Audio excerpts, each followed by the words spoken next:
नमस्कार। शोमरतुड़ी एनालिसिस में आपका स्वागत है।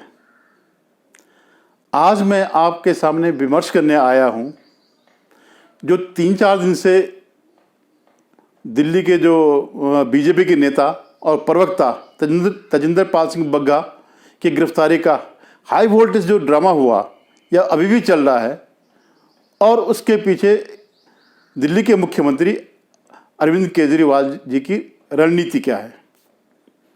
पहले तो मैं बग्गा जी पे आऊँगा।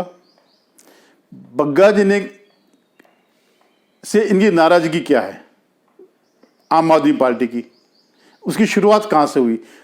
और चीज़ छोड़िए कि चुनाव के बाद की बात कर रहा हूँ। मुझे रिसेंटली जो ताज़ा जो बात हुई उसके पीछे क्या है कि द कश्मीर फाइल, जो कश्मीर के हिंदुओं के नरसंहार पे जो पिक्चर बनी थी, उस पर अपनी विधानसभा में उसके तथ्यों पर, उसके बारे में जो केजरीवाल जी ने अट्ठास किया था, अब पूरे इनके पीछे इनके विधायक हा हा हा हा करके और ठाके लगा रहे थे, उस पर उन्होंने प्रतिक्रिया व्यक्त करी और यही कहा कि वे उसके लिए माफ़ी मांगे और उनको मांगनी भी चाहिए। ये कोई साधारण बात नहीं है। जो कश्मीर में जो कुछ हुआ आज से 30-32 साल पहले, वो कोई साधारण चीज़ नहीं थी। कोई छोटा मोटा दंगा नहीं था, कोई जहांगीरपुरी जैसे टाइप का दंगा नहीं था।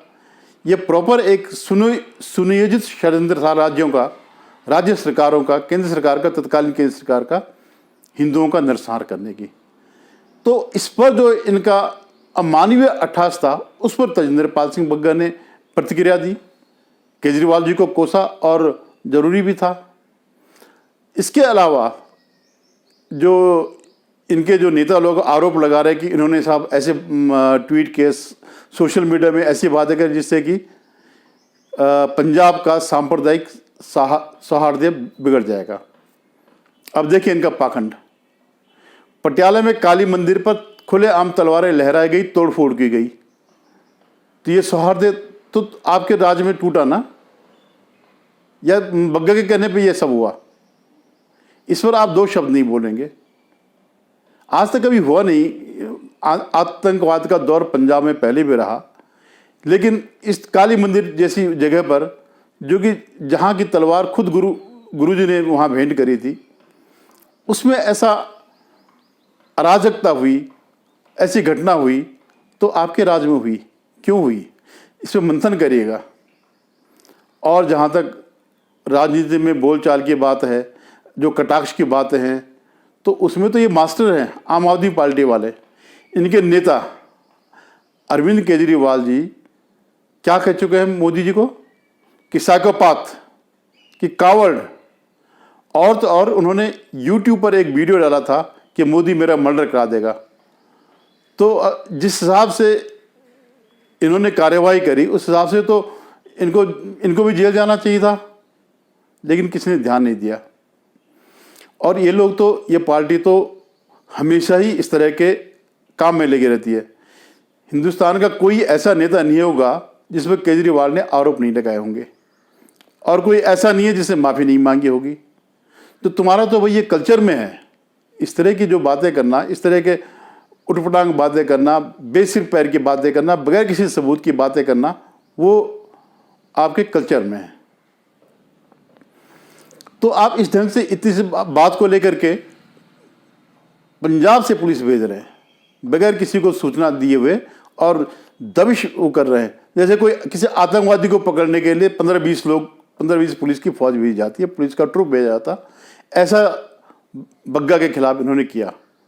खैर आगे अब जो भी होगा, दिल्ली पुलिस का क्या रोल है, हरियाणा पुलिस का क्या रोल है, ये सब कोर्ट में चलता रहेगा, ये मामला चलता रहेगा। लेकिन इनकी बातें देखिए आप, औरों पे ये आरोप लगाते हैं दिल्ली दंगों में इनके आदमी शामिल हैं। ताहिर हुसैन पे बाकायदा चार्जशीट लगी है। ये जहांगीरपुरी में भी इनका आदमी शामिल है। और तो और ये जो निशा सिंह इनकी एक सांसद रही है, मेयर रही, उनको 7 साल की सज़ा हो गई है इन्हीं मामलों में, और आप उंगली उठा रहे दूसरों पे। कि वो तो सीरियल ऑफेंडर है, ये है वो है। तो सारे तो तुमने भरे हुए हैं जो असली ऑफेंडर है। सीरियल ऑफेंडर की बात छोड़िए, जो असली अपराधी हैं। और अगर सचमुच देखा जाए तो इनके जो कार्यकर्ता हैं इतने उसमें लिप्त है कि यहाँ कानून थोड़ा सा सरल है, हर चीज़ के लिए मिल जाता है, बेल वेल मिल जाती है, इसलिए सब छूटे हुए हैं। अगर सही न्याय हो तो ये सारे के सारे लोग बंद हो जाए। लेकिन इसके पीछे कारण क्या है, अब मैं बता रहा हूँ। क्या वो संदेश एक देना चाहते हैं केजरीवाल बग्गा को गिरफ्तार करके, वहाँ से पुलिस भेज करके? अब क्या है इसके पीछे कि इस समय 2024 के जो आगामी लोकसभा चुनाव होने हैं उसमें विपक्ष के कैंडिडेट के रूप में लोगों की रेस लगी हुई है। तो कौन कौन लोग हैं इसमें शामिल? ममता बनर्जी, केजरीवाल और चंद्रशेखर राव, और टीआरएस वाले चंद्रशेखर राव। ये 3 प्रमुख लोग हैं जो इस रेस में कि हम विपक्ष की तरफ से कैंडिडेट बने। हालांकि इन सबसे ज़्यादा मजबूत दावा तो होता मायावती जी का, लेकिन जो हालिया चुनाव हुए उसमें जो उनकी दुर्गति हुई वो शायद इस दौर से पीछे हट गए। अब ये जो तीनों मुख्यमंत्री हैं, वैसे तो विपक्ष में 1-2 और भी हैं प्रभावशाली, जैसे जो बिल्कुल कट्टर एंटी बीजेपी हैं, जैसे स्टालिन हो गए या उद्धव ठाकरे हो गए। तो लेकिन इनका कद अभी इतना नहीं बढ़ा है कि वो राष्ट्रीय राजनीति में उनकी कोई पकड़ हो या उनको कोई और लोग नेता माने। तो फिलहाल ये 3 ही हैं। अब इन 3 में से भी क्या है कि पंजाब चुनाव के बाद अकेले केजरीवाल रह गए, जिनके पास अकेले केजरीवाल जी हैं जिनके पास 2-2 राज्य हैं, जिनकी पार्टी के 2 जगह शासन है। ममता बनर्जी बंगाल तक ही सीमित है और चंद्रशेखर राव को तो पार्टी का नाम ही तेलंगाना पार्टी है, तो स्वाभाविक रूप से वो वहीं तक रहेंगे, सीमित रहेंगे। लेकिन एक फर्क और था कि विपक्ष के जितने भी मुख्यमंत्री हैं उन सब के अंदर सत्ता है, सत्ता मानी पावर है। अब पावर यानी पुलिस पावर, जो कि केजरीवाल जी के पास नहीं थी। वो दिल्ली के मुख्यमंत्री भले ही 3 बार रहे हों, लेकिन उनके पास वो पावर नहीं है जो आज का राजनीतिज्ञ चाहता है। समाज सेवा नहीं चाहते हैं, वो पावर चाहते हैं, वो पुलिस पावर चाहते हैं, ताकि अपने प्रतिद्वंदी पार्टी को, विपक्षी को प्रताड़ित कर सके। अब ममता जी के लिए तो क्या है, बड़ी आम बात है, बल्कि कई जगह तो वो इतना लंबी प्रोसेस में भी नहीं जाते हैं, सीधा सीधा फैसला देते हैं लोगों को, घर जला दो, मार दो, कूट दो, ये कर दो। ये सब उनका एक नियमित वो है। वहाँ तो बीजेपी कार्यकर्ताओं की हत्याएं एक बड़ी साधारण सी बात है, जैसे केरल में है। लेकिन क्योंकि केरल कम्युनिस्ट अब सिमट करके एक छोटे से द्वीप में रह गए, वो भी 5-5 साल के लिए। शायद ये जो टर्म मिला है इनको एक्स्ट्रा मिला वो राहुल गांधी की वजह से। अदरवाइज इस समय यूपीए का टर्म था, कांग्रेस के नेतृत्व वाले मोर्चे का टर्म था, जो कि इनको दोबारा मिल गया।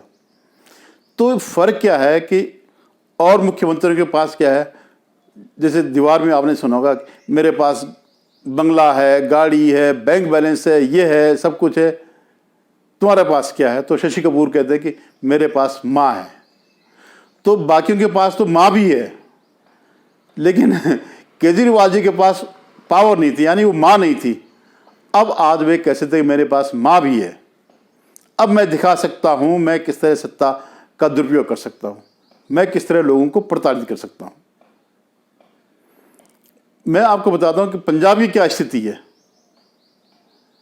पंजाब भी आपका एक दूसरा राज्य है, आपके द्वारा शासित दूसरा राज्य है। लेकिन जैसे ब्रिटिशर्स के टाइम पे क्या होता था, भारत 2 हिस्सों में था। एक तो डायरेक्ट ब्रिटिशर्स के अंडर में था, जिसका शासन चलाते वाइसराय, और दूसरा राजे रजवाड़े थे, जो क्राउन यानी महाराणा या महारानी, जो भी बादशाह या महारानी जो भी वहाँ बैठते थे, उनके प्रति वफादार थे। वो वाइसराय के अंडर में नहीं थे वो। तो अब वैसे ही स्थिति जो है पंजाब की हो गई है। वह डायरेक्ट केजरीवाल जी के अंडर में है, उनको स्वायत्ता है, लेकिन वहाँ पर जैसे उनका रिजेंट होता था, एक प्रतिनिधि होता था, वैसे वहाँ पर भी प्रतिनिधि है। जो केजरीवाल जी का प्रतिनिधि है वो वहाँ पर है। तो ये पंजाब जो है उनके प्रति वफादार है, उनके प्रति रिपोर्टिंग करता है आम आदमी पार्टी के संयोजक केजरीवाल जी के प्रति। तो और इसका उन्होंने छुपाया भी नहीं है। कुछ दिन पहले राज्य में इनकी सरकार बनने के बाद उन्होंने वहाँ के बड़े बड़े जो ब्यूरोक्रेट्स थे उनको अपने यहाँ बुलाया और उनको जो भी ज्ञान देना होगा वो दिया। उन्होंने उनको पूरा संकेत दे दिया कि ये नाम के लिए भले ही भगवंत मान वहाँ के मुख्यमंत्री हैं, लेकिन असली बॉस कौन है वो तुम जान लो।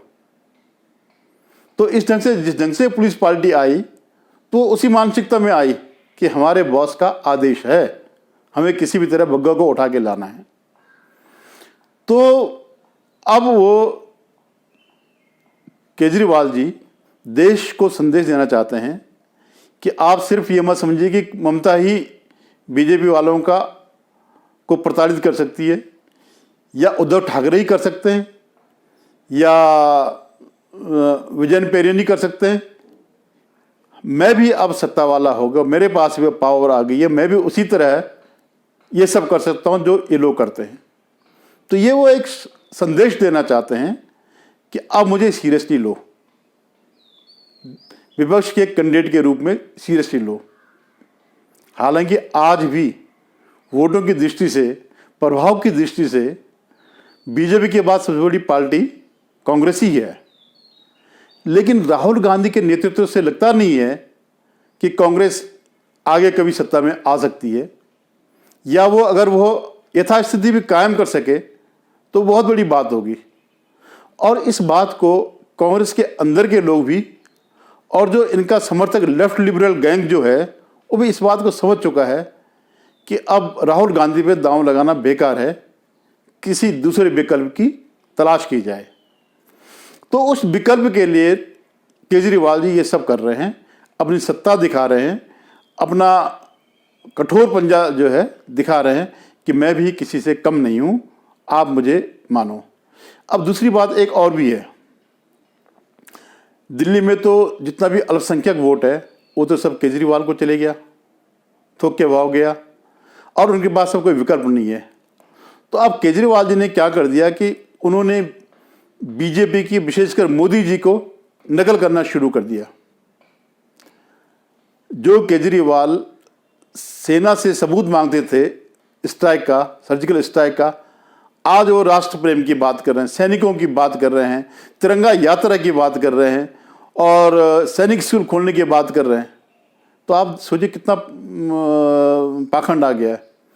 वही केजरीवाल जो राम मंदिर पर कहते थे कि मेरी नानी ने कहा कि ऐसे उसमें क्या जाकर क्या करूंगा, आज अपने बड़े गर्व से कह रहे हैं कि मैं अपने वरिष्ठ नागरिकों को, अपने राज्य के वरिष्ठ नागरिकों को फ्री में अयोध्या की यात्रा कराऊंगा या और जगह की यात्रा कराऊंगा। वैसे भी 2019 के चुनाव में आपने देखा होगा एबीपी न्यूज़ में उनको हनुमान चालीसा का वादन करते हुए, क्योंकि वो समझ चुके हैं कि अकेले मुस्लिम वोट से हम सत्ता में नहीं आ सकते, और अकेला फ्री बिजली, फ्री पानी से भी नहीं ये संभव है। क्योंकि हालिया चुनाव में जैसे उत्तराखंड में 70 में से 68 लोगों की जमानत जब्त हुई, वहाँ भी उन्होंने यही किया, बिजली फ्री, पानी फ्री, ये वो स्कूल, लेकिन जनता ने विश्वास नहीं किया। ऐसे कहीं उनको जो है सफलता नहीं मिली। तो अब उनको ये लग रहा है कि मुझे सॉफ्ट हिंदुत्व लेके चलना है, मुझे मोदी के मुकाबले अपने को हिंदू चेहरा दिखाना है, तभी मैं आगे बढ़ूंगा। तो मतलब वो फर्स्ट कॉपी जो है, फर्स्ट जीरोक्स कॉपी जो है मोदी की बनना चाहते हैं। अभी आप ये जो है ये घटनाएं अभी आगे और रोचक रूप लेंगी, बहुत इसमें चेंजेस आएंगे, क्योंकि 2 साल का टाइम रहेगा, पूरा 2 साल का ही टाइम है। इस बीच कई डेवलपमेंट होंगे पूरे देश में, खाली केजरीवाल नहीं, ममता बनर्जी भी करेंगी। उद्धव ठाकरे यहाँ नौटंकी चल ही रही है, वहाँ तो पता नहीं क्या क्या हो रहा है, उनकी समझ में नहीं आ रहा है कि कम करे तो करे क्या, कभी इसको गिरफ्तार कर, कभी उसको गिरफ्तार कर। अब वो उन्होंने कोर्ट ने नवनीत राणा उनके पति को छोड़ दिया, तो जो उनके शकुनी हैं, शकुनी मामा, वो कह रहे हैं कि राहत योजना चल रही है, ये ले भैया और सुन लो इनसे। तो खैर वो तो शकुनी मामा तो धृतराष्ट्र को डुबा कर के ही मानेंगे। ठीक है, धन्यवाद। आज इतना ही। मैं आगे आपको ऐसी घटनाओं पर विश्लेषण देते रहूँगा। आपसे निवेदन है कि मेरा चैनल सब्सक्राइब कीजिएगा और अगर लाइक हो सके शेयर हो सके तो करिएगा। धन्यवाद।